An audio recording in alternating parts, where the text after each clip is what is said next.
Thanks to our Patreon members for helping to make this episode possible, and we're now available on all the major podcasting platforms. You can find more information at the links below. Good evening, ladies and gentlemen, and welcome to Capitalism, where we've been, where we are, and where we're going, part 8. Now we're almost up to date here. Today we'll get to where we are, which should be very exciting. So what we had, as I was talking about, we've got a new political system, so sort of semi-liberal, semi-democratic, where you are in the world depends, which reinforces free markets, which reinforce free individuals. And this is, of course, becomes enshrined in the neoliberal order of global economics and political interaction that argued, of course, that wealth builds freedom, freedom builds wealth. The more freedom you have for free trade and the more freedom you have for the people involved in that, then the better the whole world will be. And then we get wealthier and freer and more peaceful. And hey, presto, everything works out for the best for everybody. And of course, this requires a couple of thought processes. One is the notion that wealth is the equivalent of freedom to the point that it becomes a replacement for, which is, pretty well documented. I don't want to spend too much time reflecting on that because I think we know this, and I'm sure people are familiar with the concept of the neoliberal order.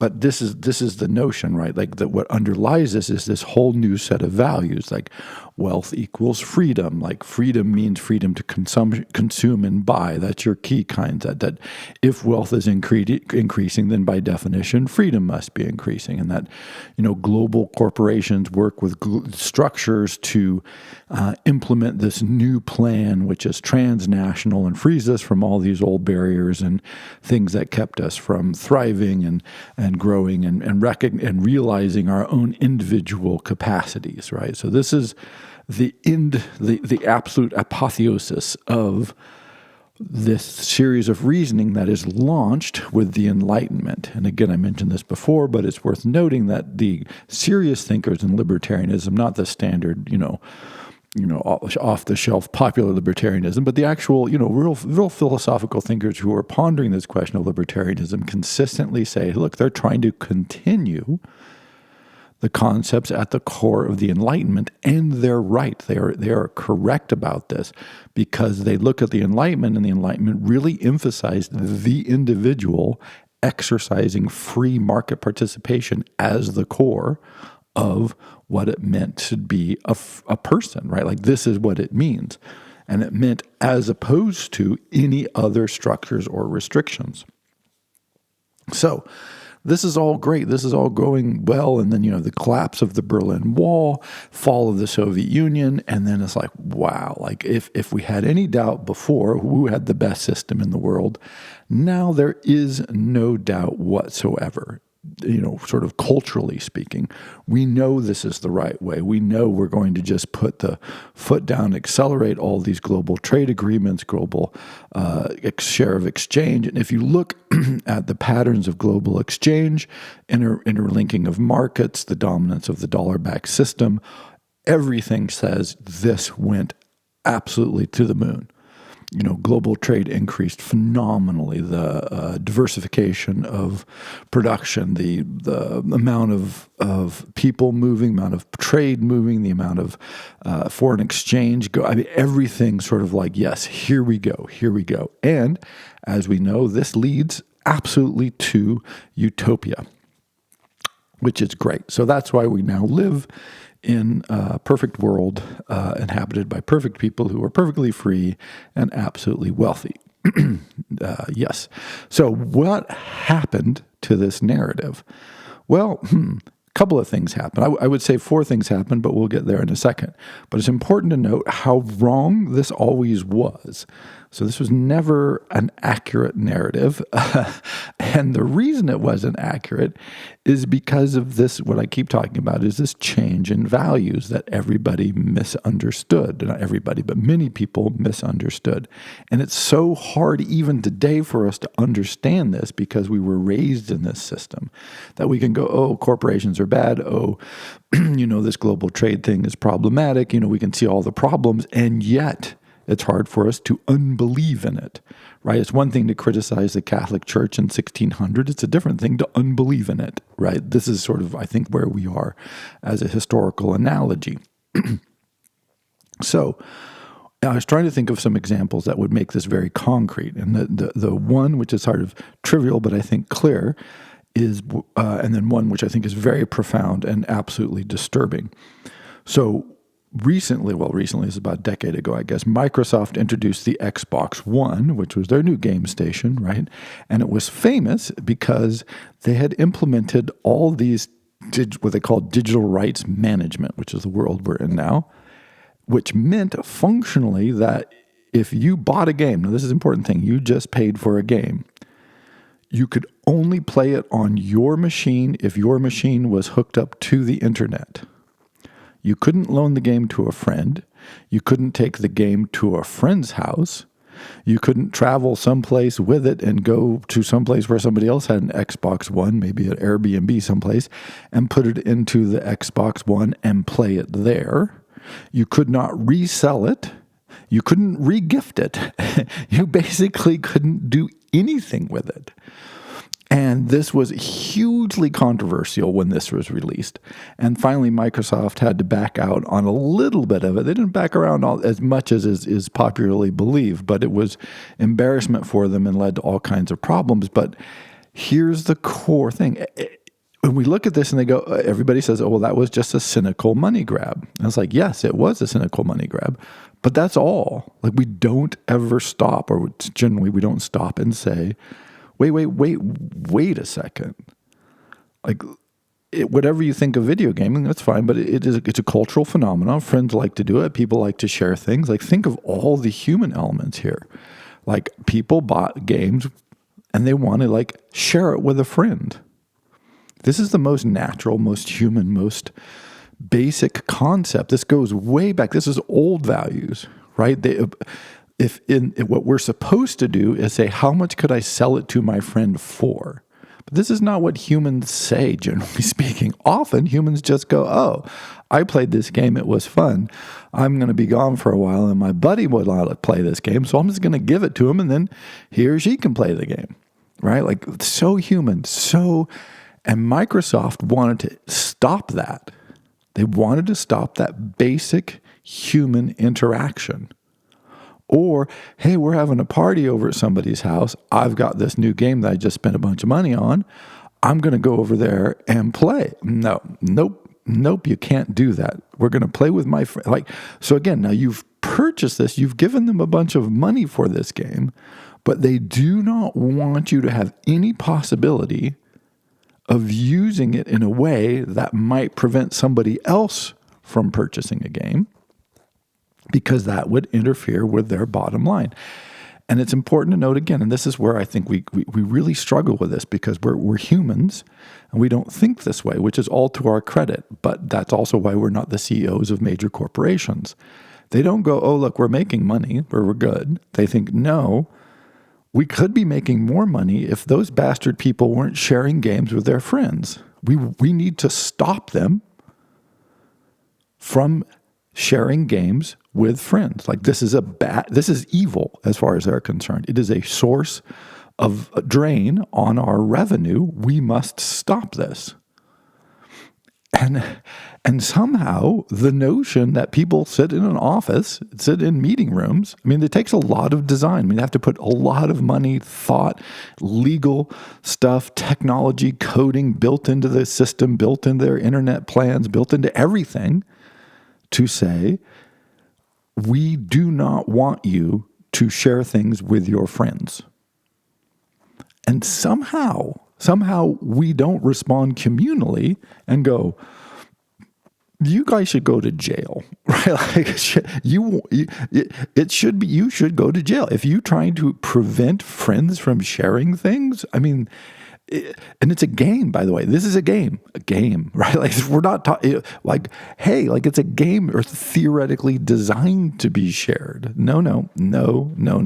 Like, this is wrong because sharing interferes with our our basic rights to make maximum profit. Also, gifting, problematic. Using in different locations, problematic. Reselling, we hate that. Like, no, you're not getting a game. Generally, this is where modern digital rights management are, by the way. You don't own anything. What you have is you just have the rights to use it under very specific and limited circumstances, which may change at any moment. So for instance, like people encounter this with Amazon. They have a bunch of books on their Kindle. They have a bunch of Audible books, blah, blah, blah. And they've spent money on it. They're owned. They're legal, it's licensed. Like they did all the right things. And then something happens and Amazon just suspends their accounts and deletes all their stuff. And it's like, oh, but wait, no, isn't that mine? No, it turns out it's not yours. You just have paid for the potential to have access to it as long as Amazon doesn't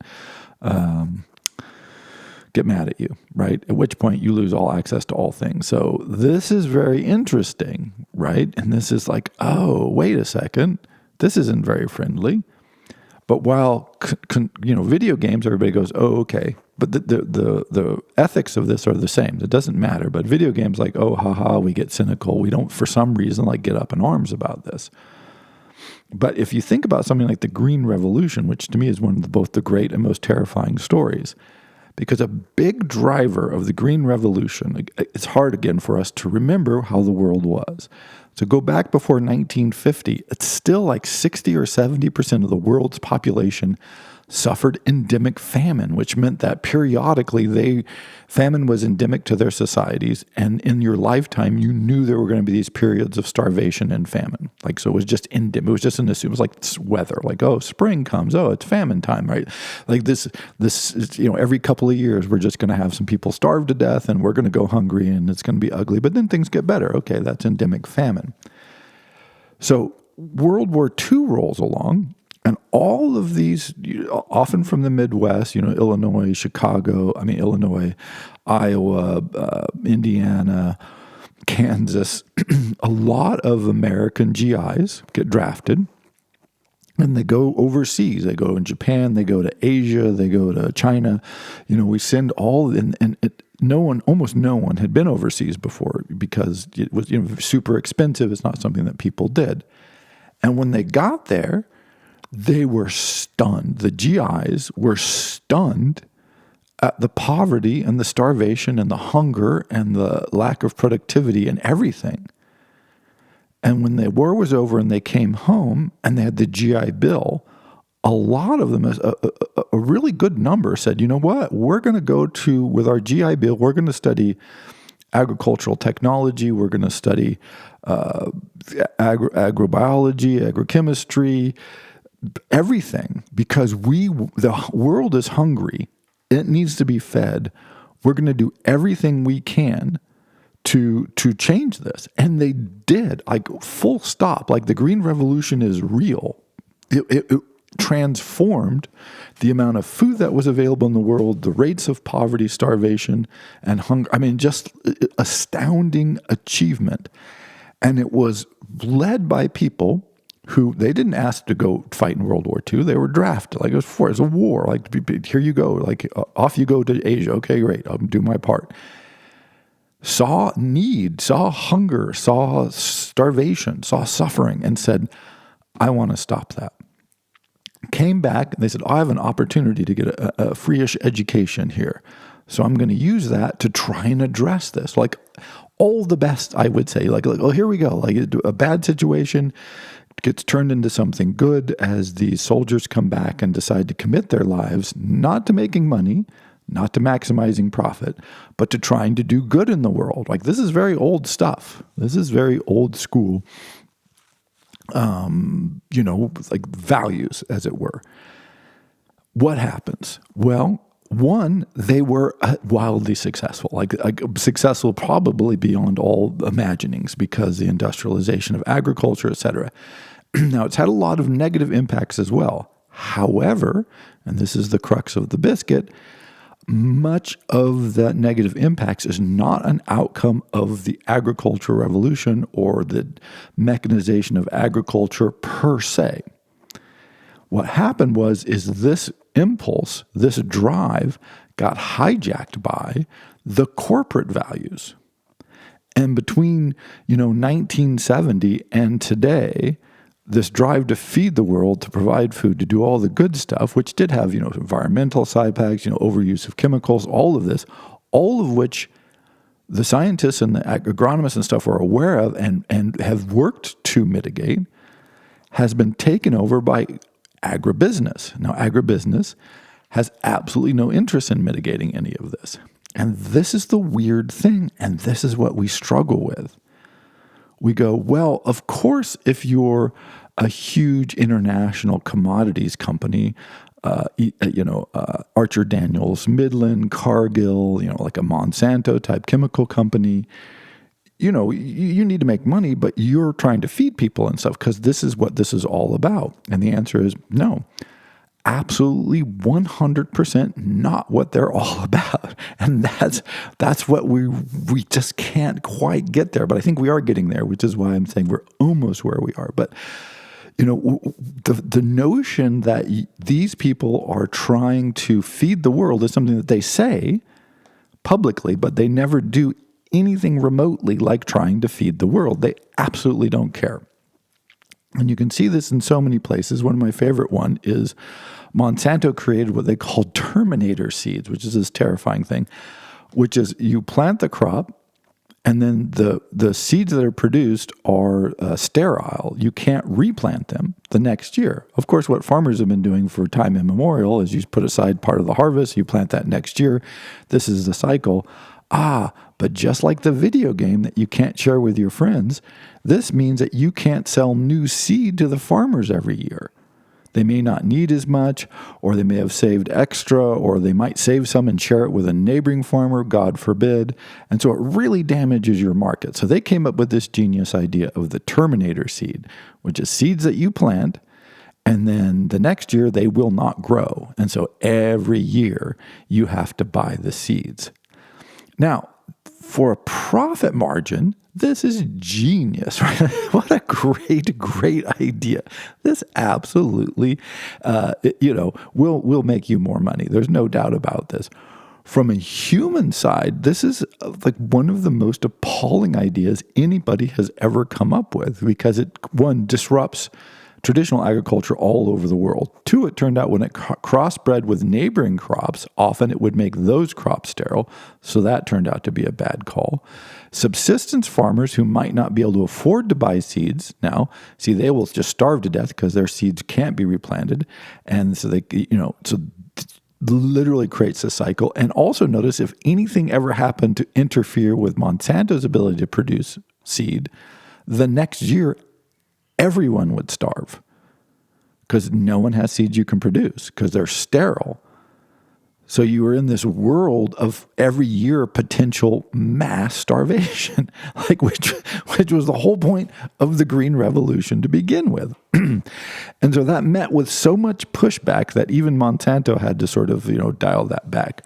But they did have this, there's so many examples that I could use from this, but just so you get this idea, they did create this special cotton that they sold to farmers in India, other places, but it was particularly damaging in India.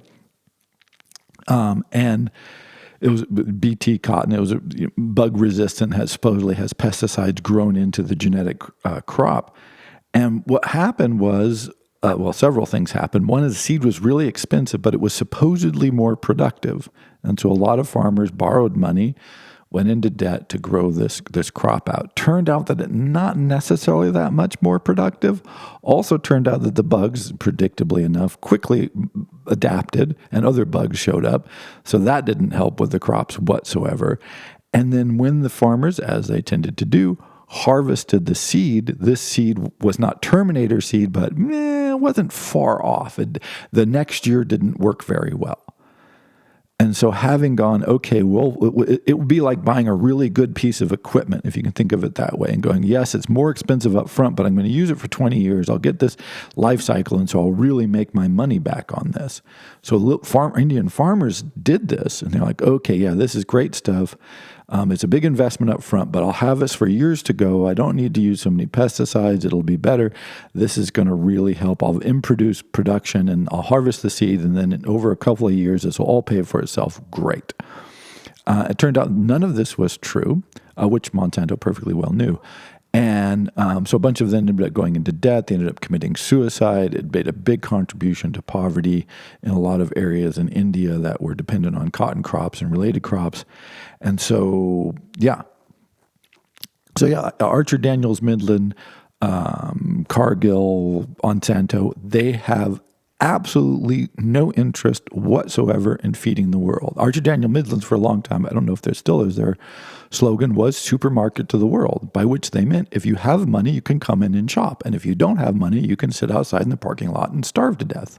Supermarket, not feed the world. And again, this does not have to do with them making or not making money. This has to do with them making absolutely the maximum money it is possible to make. And this throws us off. So there's been this big debate about genetically modified crops. And even a lot of very good, reliable science people say, look, the genetic modification of the crop is safe. It doesn't make that much of a difference, blah, blah, blah. And it's like, no, you're missing the point. I mean, one, there's a whole question about that. But even setting aside the genetic question, the point is not that. The point is, one, who owns the seed? Like Monsanto is saying they own the seed. You cannot replant this over and over. It's our seed. We own the genetic copyright. Who gets to sell the seed? Who sets the price for the seed? Who has access to the seed? All of those questions, right? Like, don't just talk about the very narrow and itself terrifying enough genetic implications of these crops, but let's assume they're perfectly safe, perfectly great, perfectly everything. Look at the bigger picture. And so like, oh, we're going to create a genetically modified rice that can grow in salt water. And then we can plant it in this whole region and we'll be able to generate 1 billion more tons of rice. And everybody's like, oh, this is great. This will be a great innovation and it'll serve, will create crops that can feed people. And wow, won't that be great? Here's the exceptions to that. One, that seed will be sold at a very high premium. So only certain people will be able to buy it. Generally, other huge, massive agricultural combines and corporate entities who then will get access to all the land to grow all of these crops. Who gets to buy the crops will be the people who can afford to pay a huge sum for this special rice that's grown here. And, where will it be shipped to? Well, whatever market can pay the most. So and people go, oh, well, come on now. But if we produce a bunch more, won't that be better for everyone and lower prices? Well, we produce a bunch of in the United States is corn. We produce a lot of corn. We produce a lot of corn. In fact, we produce so much corn that we turn it into fuel. We make ethanol in the United States. Other places do as well. We make ethanol with corn, which is to say we turn food, a potential food crop, into gasoline. Now, this is both expensive, time-consuming, environmentally sketchy. But why would we do that? Oh, because you get a lot more money for gas than you do for food. So if we grow a bunch of rice somewhere in the world, we could either lower rice prices for everybody, or we could turn it into ethanol, or we could turn it into something else. Or we can just drive small-scale farmers out of business, and then we can jack the prices up because the subsistence farmers are gone. And so at no moment do these major agricultural companies have any thought of like, wow, it'd be really great to feed the world. Because by the way, we produce way more than enough food to feed everybody in the world several times over. Not a problem. We have so much food, it's ridiculous. Producing food is not our problem. Don't let the companies tell you any different. What their problem is they want to produce food in ways that maximize their profit. And this has absolutely nothing to do with feeding people. There you go. And the problem we have with this is, and on one hand we go, yeah, but we got to stop and go, wait a second. Like that is this incredibly inhuman, like functionally evil, I would say, approach to the world. And that's the transformation that we're finally catching up with. I think it took the longest time because our old tradition, our old cultures, our old value systems, our very human outlook, we go, oh, well, yeah, if I were the head of a company that produced, 1 trillion tons of rice a year, I would definitely do a lot of things to try and feed people. Like this would be top of my list of things to do. I mean, we got to make money, sure, but I wouldn't be doing things that maximize my profit at the cost of feeding people when we could do both. We could make some money and feed people. Wow, how great would I feel about that? And the original impulse of the GIs who came back from seeing this and looked around and said, let's make the world a better place. We can do this. And they did, again, phenomenally, they did. I mean, what an achievement. And it wasn't just, American GIs, but it was, but there was this big effort. Lots of people around the world committed their lives to this. And it worked and relieved human misery, et cetera, et cetera. But yeah, this is not it. And so part of what we've been struggling with is the awareness and the growing awareness that, hey, that original agreement from several hundred years ago that said, oh, we're going to create a new kind of person with new freedoms. That's great.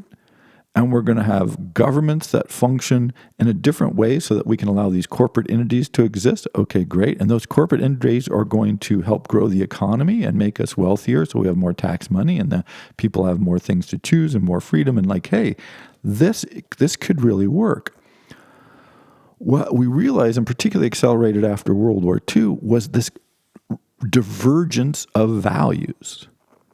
Divergence of like, oh, these entities, these global entities now, once you become a multinational, right, your political interests are not aligned with those of any particular government. And it took governments the longest time to work this out, some governments slower than others, to go, oh, hey, wait a second. You're not interested in what's good for America or China or France or, Namibia. You're interested in what's good for your corporation, which may or may not line up with what I think is good for the government. And that, these are not bakeries. They are not selling fresh baguettes to the people who live in their neighborhood. They don't have a neighborhood. They live in a different world entirely. And so on one hand, you had this massive increase in global wealth that came along with global trade, all of that. But at the same time, you had this growing divergence and the growing power that reinforced this bizarre value system, which is just easy to articulate, just maximize profit, maximize return, maximize the power that allows us to make that profit and return. And governments increasingly have been going, hey, wait a second.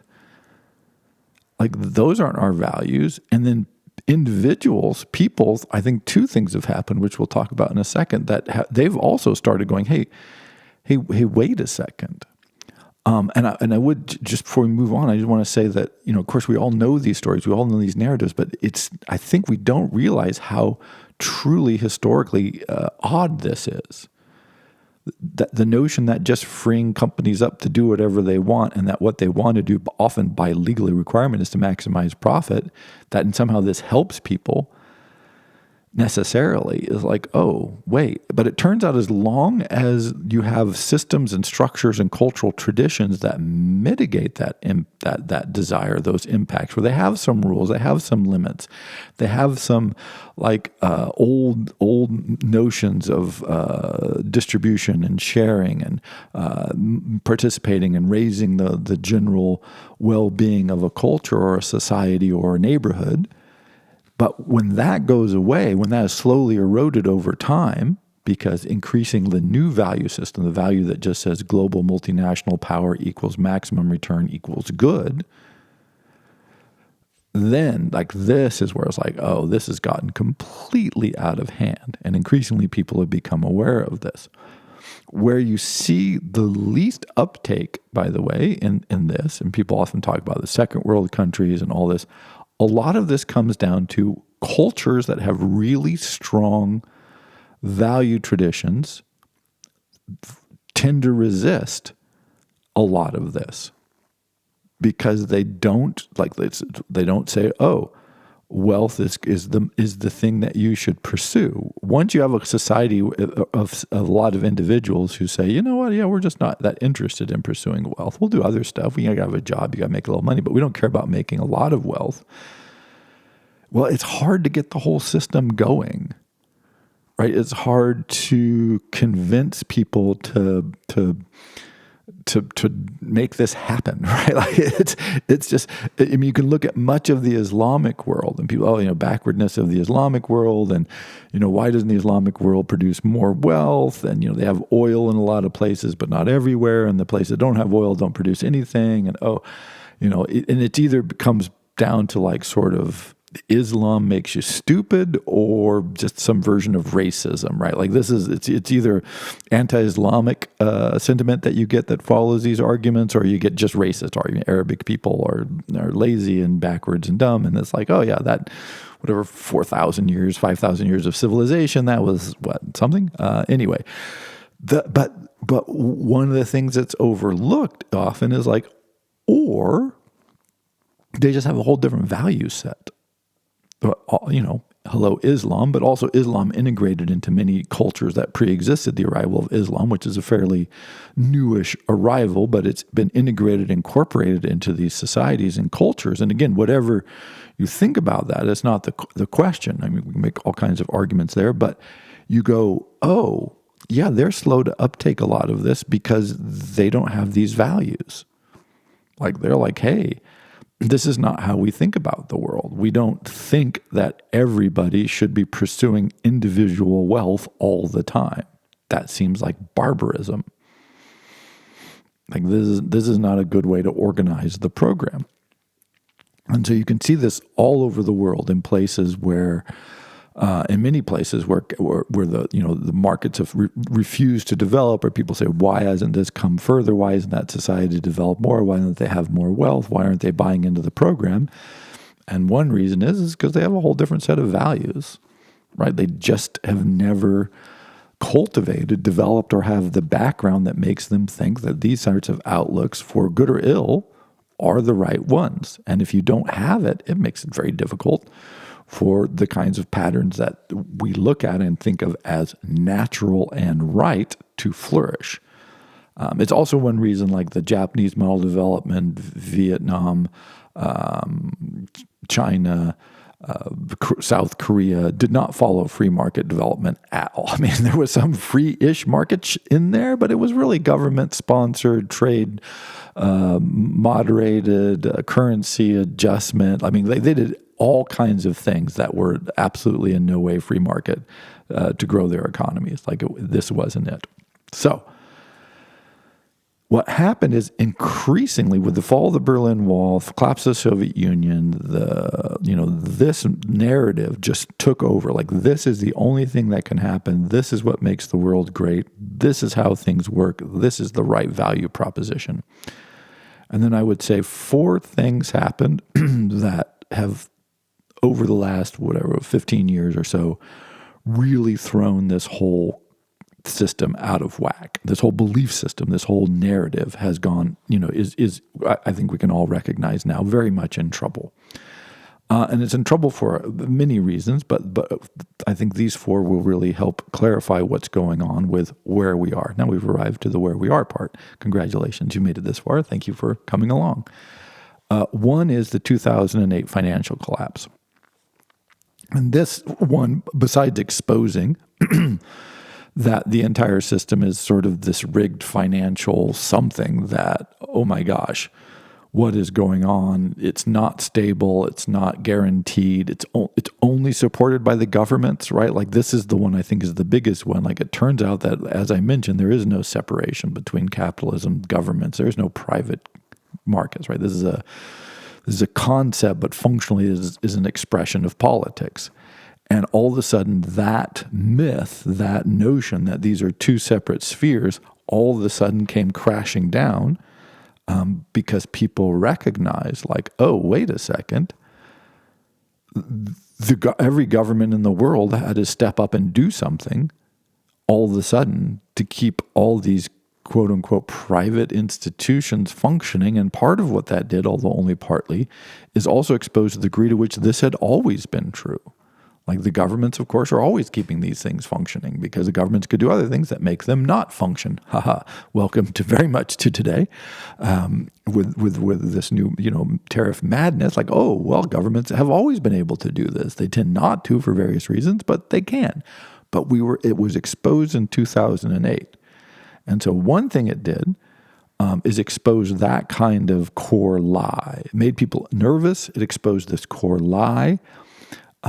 It also provided a lived experience, and at the college I lived through this, is students that had come in were like, we don't care how much college costs, we don't have to worry about it because we're all going to get rich and then everything is going to be great. And then the 2008 financial collapse happened. Economy goes way downhill. Lots of parents, friends, uncles, aunts, grandmothers, sisters, brothers, lost jobs, lost houses, lost everything they didn't, quote unquote, they had done nothing wrong. They were hardworking, good people, and all of a sudden it's all gone. And then they realized in a very powerful, visceral, personal way, like, oh, this is the social contract, work hard, make money, get rich, everybody wins, is a lie. That this is not, it's not a functional contract because at any moment everything could collapse. And then, well, it's all over. Like, wait a second, but where's my deal? Like, I had a deal. Didn't I have a deal? I thought we had a bargain. I thought we had a deal here. And the deal was, if I'm going to get rich and then everything's going to be fine. And the second I start questioning that, and I go, oh, I'm not going to be rich, or I might not be rich, or it's like not an achievable goal because of, not because of me, but because of the global environment I find myself in. You have to say, well, then what am I going to do? And we have no values for that because we know that getting rich solves all problems. Like the greatest amount of freedom is be rich. And so this has had this whole series of knock-on effects, which we'll get to in a subsequent lecture, not in this lecture. But so we want to talk about what happens when that core value set gets thrown into question. But I actually had a whole group of students who were like, first for a couple of years, they were just stunned. And then for a couple of years, they were really angry, like really angry, because the deal had been revoked. Their warranty was not in force. And then it kind of smooths down and does another change. And then along the same lines was COVID, because again, something came along and all this free market, the government, we can't send people money, like we can't, universal basic income, that's not possible. Like, we can just send everybody money. Like, no, wait, all those arguments all of a sudden became, again, I'm not saying the merits of universal basic income to be debated, but I'm just saying like governments, particularly the United States, but other governments too, like, that's impossible, you can't do that. No, you know what we can do? We can just send everybody money. Hello. It's like, at a time when you've shut down the economy. So the whole idea was, it would be a drag on the economy. Well, we're going to shut down the economy and send everybody money, right? Like, wow, all of a sudden, all the stuff that was impossible, like, no way, like we can't turn the sun into ice cream. That's impossible. Oh, wait, we can turn the sun into ice cream, right? Like, oh my goodness, I didn't know we could do that. And people are going, hey, wait a second. If you can do all this stuff, you can wait. Notice all of a sudden everything is up. Again, it exposed the degree to which all this whole system is just built on a bunch of government regulation and interaction and infrastructure and, all of that. So that core, like really powerful myth, and I'm speaking mostly from the American perspective here, but European perspective slightly different. But from the American perspective, just got blown up, which it takes us to very much where we are today. Everything got blown up. Two other things here for external factors. One, so those were the first two of the four. The other two would be Xi and Putin. So it turns out that the Xi, who is the leader of the Chinese Communist Party, is, wait for it, a communist. I know this is going to come as a shock, but he's actually a communist. And as far as I can tell, it's taken American political leaders, negotiators, ambassadors, the longest time to realize, like the president of a communist country, who's definitely got some totalitarian inclinations, let us say, he's a communist. Yeah, he doesn't. He's this whole free market, free trade stuff. I mean, he's okay with it as long as it works for his political ends. He's not okay with it the second it interferes with anything he's trying to achieve otherwise. Period. Full stop. Doesn't care. Not. So, like, they had a big housing problem, housing crisis, all this in China. And what Xi's approach was like, well, just blow up the housing market and the housing prices will collapse and people can afford houses. Like, there you go. Like, and everyone's like, hey, that's going to destroy a lot of wealth and bankrupt a lot of people. And he's like, yeah, communists don't care. People need houses. They don't need money. There you go. I mean, you could almost summarize his approach to that. Now, this has turned out to not necessarily be a great approach. There would maybe have been better ways, but the whole notion that your leader would just go, yeah, I don't care about money. Don't care. Not one of my concerns. Yeah, don't care. You're like, as far as a goal is to give housing to the people. That's what I want to do. I'm not trying to make them rich per se. And is just shocking. I still think people struggle with this, like the degree to which, Alibaba, largest, one of the biggest companies in the world, one of the wealthiest companies in the world, about to do probably the largest stock offering ever in history. No, Ant Corporation, not Alibaba, Ant Corporation. Sorry, apologize for that. And they got crosswise with the Chinese regulators, and the Jack Ma said something that the Xi and the Chinese communist officials took wrong, and so all of a sudden he just disappears. He's gone from the public eye, and they cut his stock offering. They said, no, you're not going to be able to do that, which just tanked the value of the company. So they just wiped billions and billions of dollars off just overnight, no problem. Like, yeah, we don't care. And it wasn't to make money. It wasn't like, oh, this is going to be good for the economy. This is going to be, no, it's like, yeah, we don't allow this. Like, this is not something you do in a communist country. Full stop. No. And so it's taken a long time for people to come to grips with the notion like, hey, they're not motivated by the same values we're motivated by. They don't look at global corporations the way we look at global corporations. Maybe we need to recalibrate here.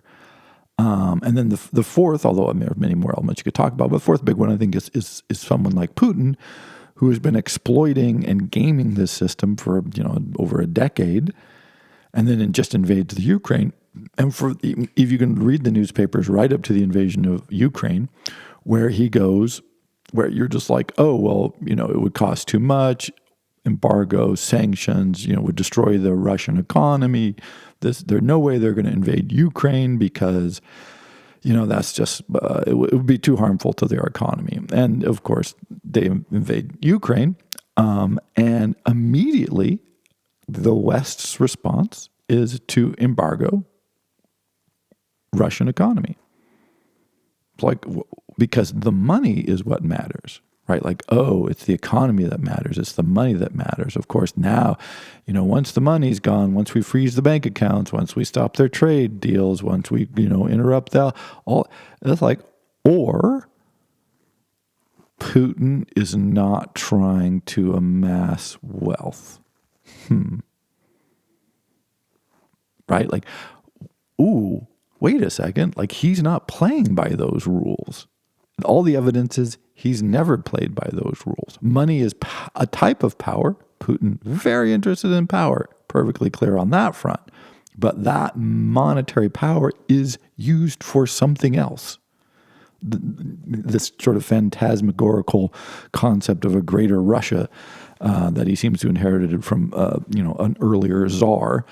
But that concept is like his value system is not make money, be rich. It's have power, expand Russia. And it just throws us off completely. It's like the discovery that the Pope might be Catholic. Like, oh, wait a second. He's not playing, we don't, it's almost disarming because you say, well, what's your goal? It's, I'm not trying to make money. I've actually had that conversation. I'm sure people have had similar conversations where people will go, "Oh, well, is that are you going to make money?" And like, no, it's not an attempt to make money. And they're like, "Oh, well, why would you do it?" Right? And it's like, yeah, well, we do a lot of things that we're not trying to make. Like, what do you mean, why would we do it? There's a lot of reasons to do things that have nothing to do with making money. But that idea that if you're going to the goal is, if you're a company, by the way, this is legally your goal is to maximize return, right? Maximize return on investment. So that whole corporate mindset has not infected, I guess, it's infected a lot of people and a lot of things and a lot of narratives. So we look out at the world and we think, not only am I supposed to be maximizing the amount of money I make, even though, of course, we don't do this personally. We think we're supposed to, and we kind of pretend like we are. And we kind of imagine that someday I'll be rich and then everything will be groovy, which is just, crazy, but that's kind of the idea. And what happens when we encounter people, institutions, countries, dictators who do not operate on this? It's odd how challenging we find this to be.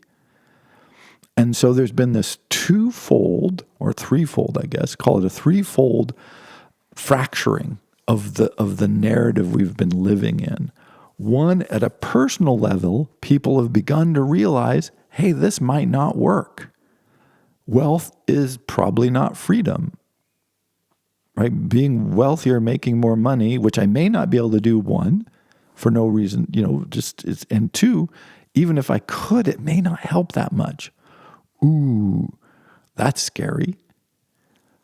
Then, and when I look at, a 2008 financial collapse and and COVID and go, wow, and it can all just vanish anyway. Like, holy crap, that's scary. That makes this narrative not nearly as attractive. And then the dawning that corporations really do not function with our value system. Like, they have no vestigial component. They're not trying to make me freer. They're not trying to liberate me. They're not trying to feed the world. They're not trying to help me play fun video games with my friends, right? They want to interfere with all of that all the time because they're living in this other value set of maximize corporate return, maximize profit. And they don't care about anything else. And it just took people, I think, it's easy to be cynical about this, but it is hard for us to conceptualize that because most people are much nicer. I think this is just what it boils down to.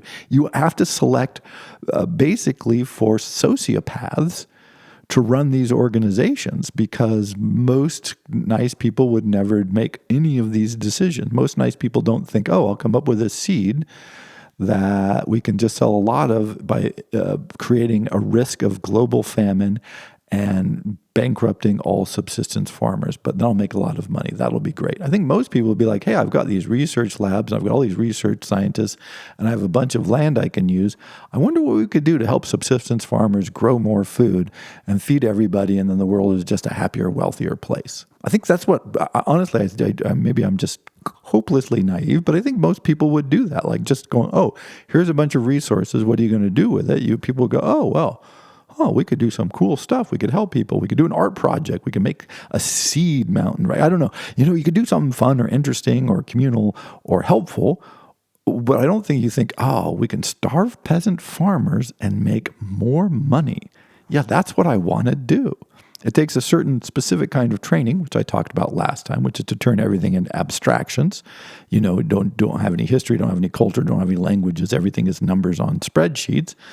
And then, those numbers, whether they mean, Jews going to the gas chamber or peasant farmers starving or a 4% return on investment over a quarter, it's all just numbers, right? It all looks good on a spreadsheet. And when I think it's dawning on people, I really do think this is part of the narrative that's fracturing. And then the third fold part of this is that we're recognizing that lots of societies, lots of cultures, lots of countries, and most political systems simply don't function this way. They really are not trying to do that for good and ill. But it is like Islam does not say go out and maximize profit. In fact, there's a whole banking and finance and accounting specialty in Islamic law because there's many religious guidances and prohibitions and rules about how you do this. And, it's literally just a different way of thinking about it. It's not that they don't want to make money. They know about money, right? Muhammad famously was a businessman, right? Like, so it's not like it's, there's no trade in the history of Arabic, Persian, Islamic society, right? This is the most absurd thing. But you'll hear stuff like this, by the way, so I apologize. But, that's absurd. But it just means that you don't have to look at it this way. Right? There are other ways of looking at the world. And when you start to recognize that and you feel that either via threats, via like real, armed country invades European nation for no good reason except for totalitarian dominance. And you go, hey, wait a second, they're not playing. Like, let's do a trade thing against them. Like, yeah, trade. What are you talking about trade? No, trade is not going to do it, right? This is not going to be the end all be all of this. You're going to have to do some a little more aggressive things. And when that addition of that has created a new mindset, put us in a new place and created this new world that I think we occupy today. So that'll be the next lecture. And I want to look at what's happening sort of globally and what's happening interpersonally, personally, from my experience and from studies that are coming out now, and what that suggests for where we're going. Because I will wrap up today by saying I think where we are today is the old narrative that comes out of the Enlightenment and is related to this nexus of the right kind of government with the right kinds of economics with the right kind of people leads to utopia has died functionally. And we don't know what to replace it with. And so if you feel like the world is chaotic, if you feel like you don't know what's going on, if you don't you're like, wow. But by the way, world is chaotic and who God only knows what's going on. However, part of what's happening is we can feel that even if we didn't believe in it, it's not a matter of believing in it. Like you didn't have to believe in the Catholic Church to know it was there and structured things and organized stuff and it had a story and that's great. When it goes away, you're like, whoa, what the hell is going on now? And that's where we find ourselves. We find ourselves in the world of what the hell is going on now. Like we know that all this stuff isn't functional. We can feel it. We can see it. We can read it. We know that it's challenged. It's threatened. It's not working very well. It's hard to really put a lot of faith in it. But, like there's this big vacuum. And so I want to talk about that next time, like what creates this vacuum and then what's going on as we try to fill this and respond to it. So Capitalism Part 8, well, where we are, a very interesting and challenging place. Thank you.